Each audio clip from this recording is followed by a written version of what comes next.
This is the Nano clone chorus from Electro Harmonix.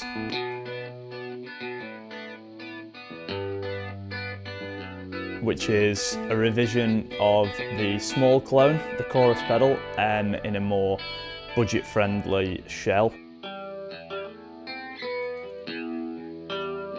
It's probably the most disappointing pedal I've ever used. It's practically unusable due to the amount of noise it creates in the signal, and I'm such a huge fan of the small clone that it's so disappointing.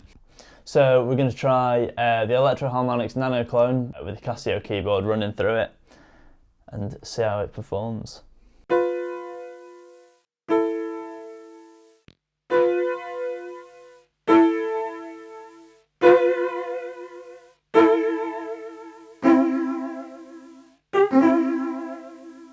It's fairly subtle, even with its rate on maximum, it's still a really subtle sound.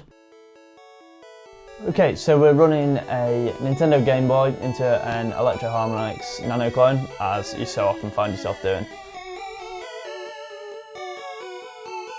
Again, it's a fairly subtle sound. It's actually really quite nice. It's totally pleasant and just adds a bit of warmth to the signal. Tell us what we're doing. So we're going to be testing out the Electro Harmonix Nano clone. We're going to drop it from the head height and see how durable it is. I hope it's going to break, because it's shit. Go for it. The drop test hasn't left a mark at all. It looks as good as new. Okay, what's next? We're going to try it with a hammer. Again, the hammer hasn't left a mark.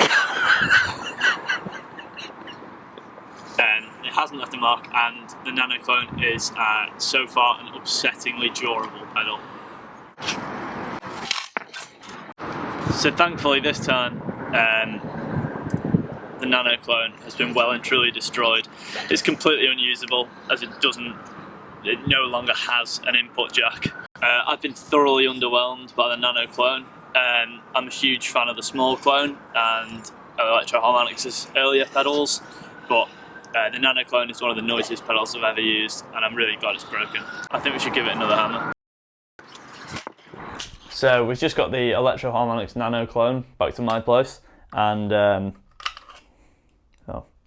it's not fared too well with the test. The pot's completely broken, so it's definitely not working.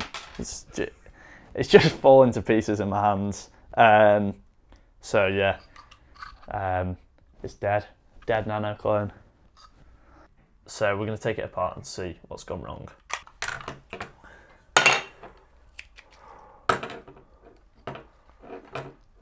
We're lucky we haven't killed ourselves there. So when you take the pedal apart, the problem is that the potentiometer's gone. It's a B100K, 100 kilo ohm potentiometer, around $5 or £5 to buy a new one. But again, the enclosure is completely destroyed too, and a lot of the smaller components are looking a bit worse for wear on the back too. You'd be wanting another enclosure. You'd be wanting a new pot. It's probably easier to buy a new pedal rather than try and fix one. It looks okay inside though. I certainly expected it to look a little worse. The PCB's slightly bent, but it doesn't look to have caused too much damage to it. It's just the pot that's suffered really. If you're on tour with your pedal board or a selection of pedals, it doesn't hurt to write fragile on the front of the box, because you never know who's going to pick them up, and as we've shown, if they get a bit of impact, they might not survive, so don't take a chance. Do you no-goer. Think any of the pedals are going to survive the 14-pound? I think one of the pedals may survive the 14-pound hammer.